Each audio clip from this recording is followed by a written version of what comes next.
자, 돈의 흐름에, 여기서 우리가 이제, 여기서 보는 사람들, 이 자산 시장에 투자한 게 이제 저 개인, 뭐 기관 투자자, 월가, 뭐, 저기 자산운용사, 뭐 기업 다 여기 투자했어요. 그렇죠.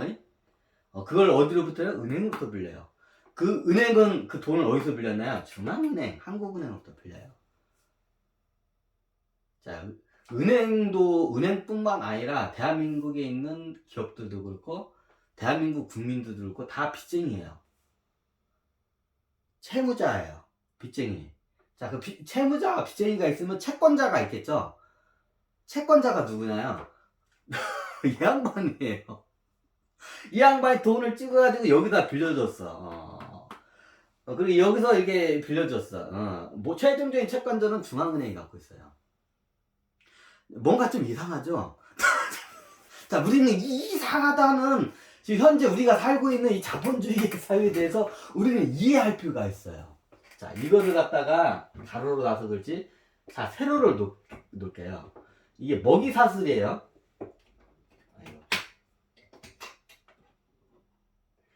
이게 현재 먹이사슬이에요. 자, 먹이사슬의 제일 위가 이제 독수리나 이제 사자, 호랑이. 제일 바닥에 있는 게 이제 쥐나 뭐 이제 저기 아메바 같은 애들. 자, 우리는 아메바예요. 그러면 최고 지금 밑에 있고, 자, 이 채권 시장의 이 화폐의 시장의 최고 위에 탑에 있는 게 누군가요? 탑에 있는 게 누군가요?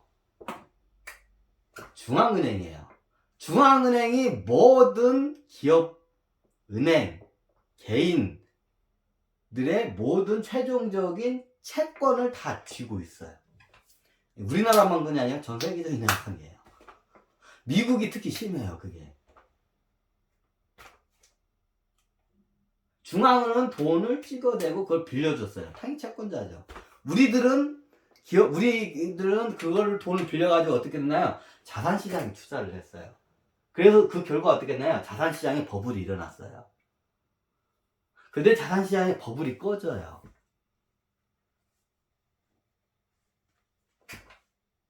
자, 그럼 어떤 현상이 일어나나요? 이제 이게 뭐냐, 이게 자기 그 순자산, 자본금 대비 부채를 조금 진 사람이 있고, 자기 자본금 대비 부채를 겁나게 진 사람이 분명히 있을 거예요. 그러면 어떤 사람들이 먼저 터지나요? 네. 자기 자산 대비 부채를 많이 진 사람들이 지금 자산 가격이 하락하는 상태에서 어떻게 되나요? 네. 이걸 자본잠식이라고 해요.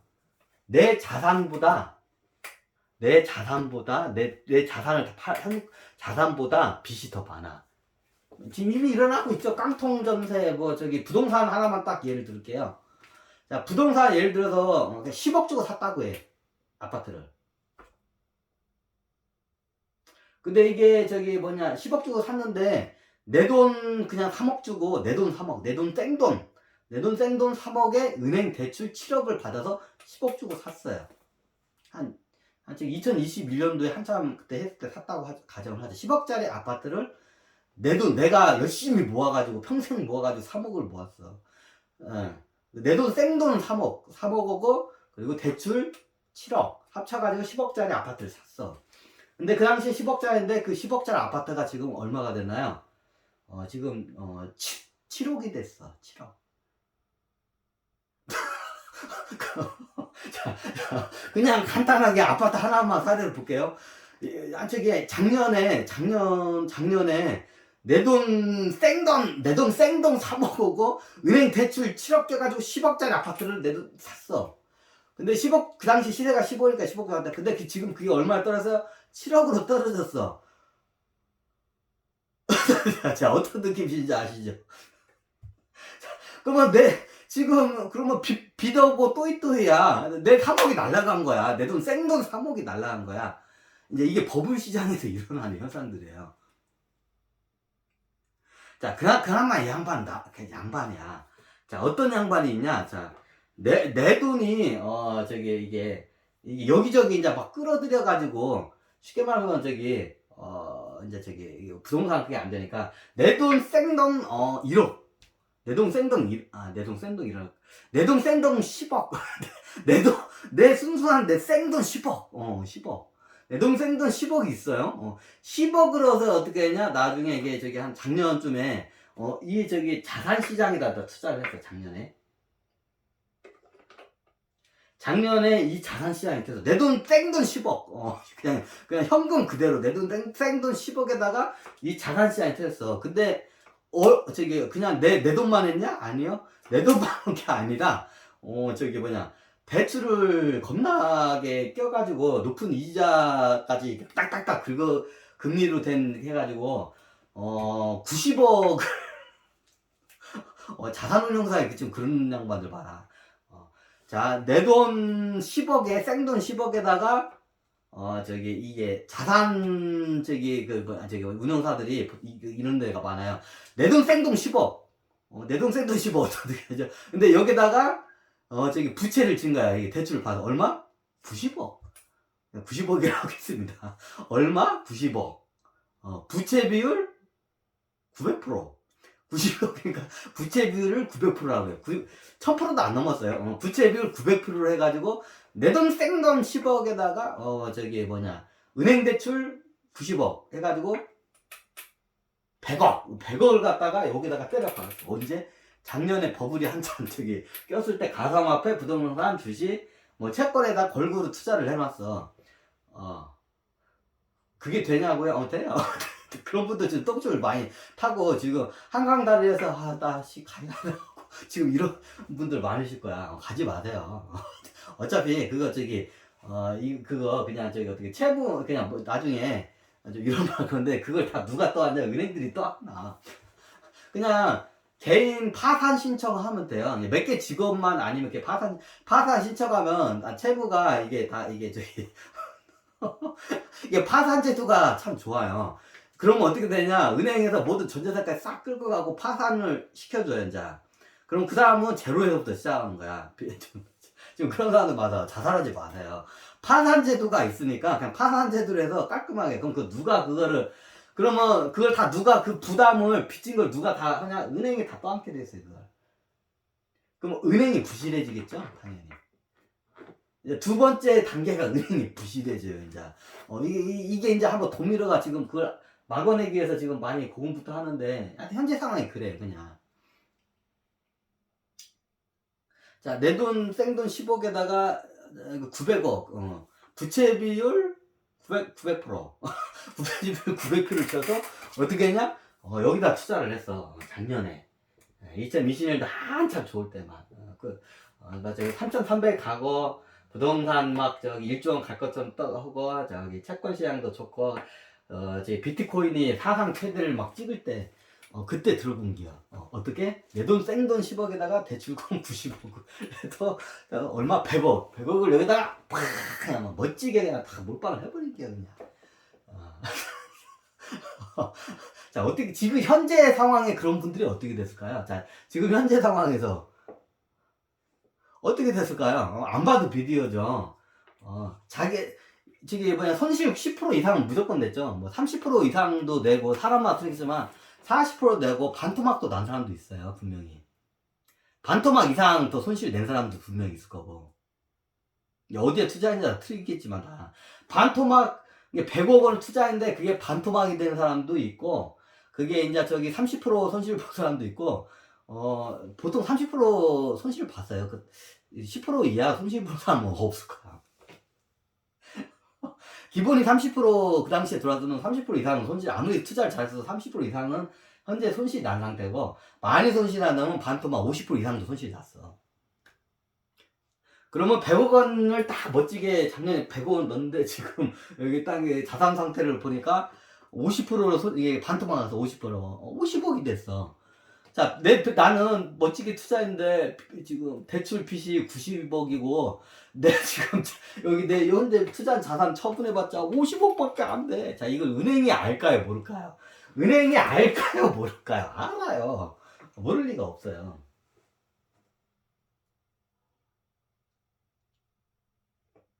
그럼 은행은 채권 추심을 해요, 어차피. 그럼 이 상황에서 그럼 저희는 어떻게 하나요? 저는 그냥 저기 만약에 법인으로 했으면 그냥 저기 파산하시면 되고, 개인이시면 파산 신청하시면 돼요. 간단해요. 파산 제도가 있기 때문에 간단해요. 그럼 그걸 다 누가 떠안냐? 은행이 떠안아 이제. 여러분들 그렇게 탈출하면 돼요. 파산 신청을 하면 돼요. 파산제 들어온 게 있기 때문에 괜찮아. 나중에 좀 불편한 게 있지만, 그냥 이게 갚을 수 없는 그 빚을 갖다가 거기에 이제 이자 내다가 이게 하는 것보다도 파산 신청을 빨리 하는 게 좋아요. 지금 현재 이 상황에 지금 있는데, 다들 눈치만 보고 있는 게요, 지금. 현재 상황이 이래요. 그러면 파산을 신청하면 빚을, 손실을 다 누갔다는 은행이 고스란히 떠안게 돼 있어요. 그럼 은행이 나중에 중앙은행이 알까 뭘까요? 뭐 알아요. 이게 골 때린 게 뭐냐면 중앙은행은 입장에서는 이게 중앙은행 입장에서는 자기 개인의 재산이 아니라 국가 경제를 이게 목표로 해서 이게 움직이는 게 중앙은행이거든요, 기본적으로. 자꾸 예전 미 연방준비원은 저기 사적인 개인 가문의 이익에 따라 움직이는데 지금은 이제 미국 이제 정부에 의해서 움직여 이제 상황이 틀려졌어요, 이제 미국도. 그러면 정부 입장에서는 이거를 갖다가 여기를 해서 이자를 사일록처럼 이자를 쪽쪽 빨아가지고 국민들 등골을 빼가지고 하는 게 목적이 아니잖아. 국가 입장에서는. 국가 입장은 이게 민생 안정을 하는 게, 경제를 구하는 게 목적이야. 그럼 중앙은행에서는 이거를 갖다가 이제 이거를 회생 제도로 해가지고 어떻게 하려고 해. 근데 그거를 몇 번 예전에 해줬어요, 은행들한테. 예전 미국도 그렇고 우리나라도 그걸 해줬어요. 그러니까 은행 애들이 어떻게 생각하냐면, 이제 방망경이라고 그러죠. 우리가 대충 하고 막 해도, 배당 해도, 중앙은행이 다 살려주네? 얘네들이 그거를 아니까 이제 계속 그냥 방망경을 해. 어차피 뭐 우리 은행 망해도 괜찮아. 우리 위에서 다 살려줄 건데 뭐. 이제 이렇게 돼버린 거야, 은행들이. 그러니까 이게 버블을 더 내는데 큰 지금 이게 안 좋은 저거예요. 예전에 리먼 사태도 그렇고 IMF 이후에서 우리나라에서도 좀 그래요.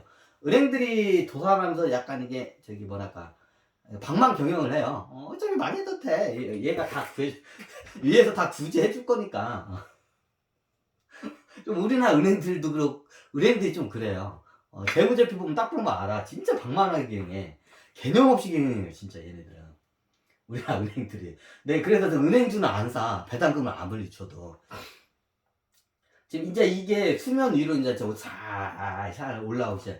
이게 이제 돈을 잘 벌고 따박박 들어올 때는 이게 이제 밑에다 숨겨놔도 이게 저거야. 근데 이게 문제가 생기면 수면 위에 올라오면 이게 터지기 시작해, 하나씩. 그럼 그때는 아이씨 배째 이제 은행도 예전처럼 에이 배째 이래. 그러면 누가 중앙은행이 알아서 위에서 이제 알아서 살려주겠지 뭐. 산업은행인 것도가 이렇게 돼요. 지금 현재 상황이 이래요. 이게 굉장히 문제가 많아요. 지금 이게 우리나라만 오고 미국만 그런 게 아니라 전 세계가 다 지금 이래요, 상황이. 좀 이 자본주의 사회가 뭔가 이상하게 돌아왔다는 걸 여러분들이 눈치를 채야 돼요. 근데 눈치를 다들 못 채고 있어. 근데 이거를 설명하는데, 왜냐면 이게 너무 익숙하게 잘 돌아왔기 때문에 그걸 계속 신뢰를 하다 보니까 이거를 이제 믿지를 못해, 사람들이. 예전에 이거에 대해서 설명을 하면 다 미친놈 취급했어, 저를. 근데 이제 이게 그 문제가 이제 점점 수면 위에 이제 올라오기 시작했어요. 이제 이거를 막아내기 위해서 각각 정부나 중앙은행에서 지금 고군분투해서 움직이는 거예요. 지금 미 연방준비은행에서 자이언트 스텝, 언제까지 지금 대출 금리에 막 자빠져 나가고 이자가 올라서 해도 미 연방준비은행에서 이게 올릴 수밖에 없는 이유가 요것 때문에 그래요. 그래서 이거 최악의 극약 처방이 어디까지 생각하냐?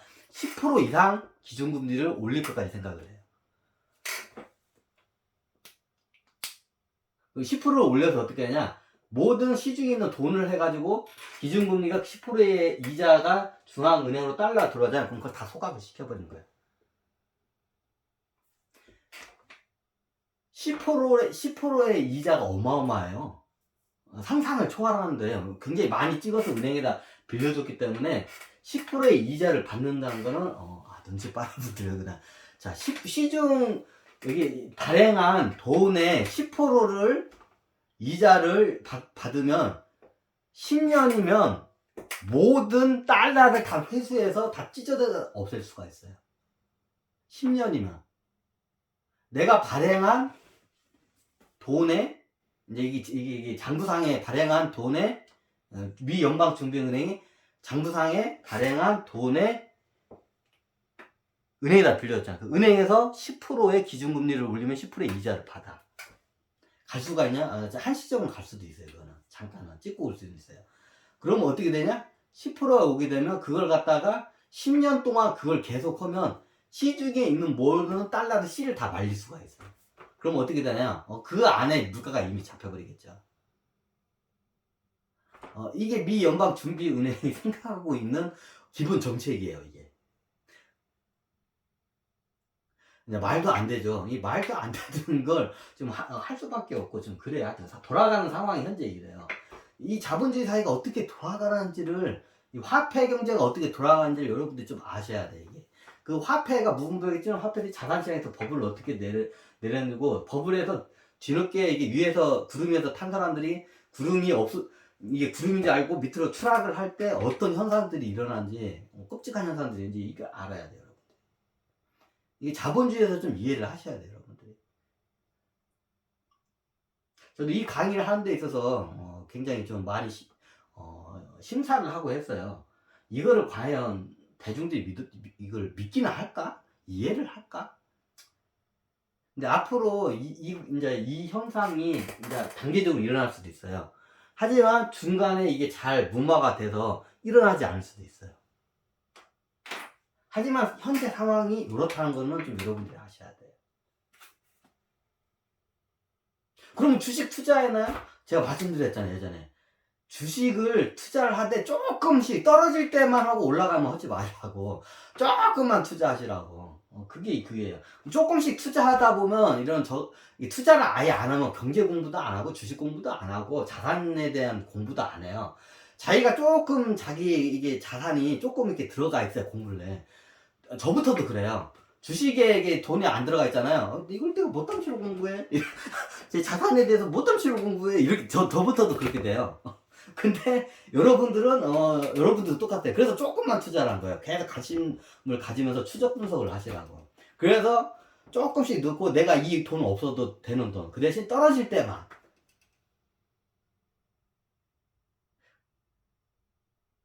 이해가 되셨나요?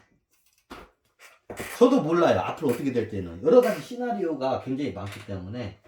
그리고 우리가 생각하지 못한 복병들이 굉장히 많아요. 갑자기 터져요. 여기서 생각지도 못한 것들이. 이런 현상들이 일어나면. 이제 그러면 어디서 뭐가 불씨가 터가지고 그게 온 산맥을 다 태울지는 그건 아무도 몰라요, 지금. 하지만 현재 돌아가는 상황이 이렇다는 정도는 여러분들이 좀 인지를 하고 계셔야 돼요. 자, 이해가 되셨나요?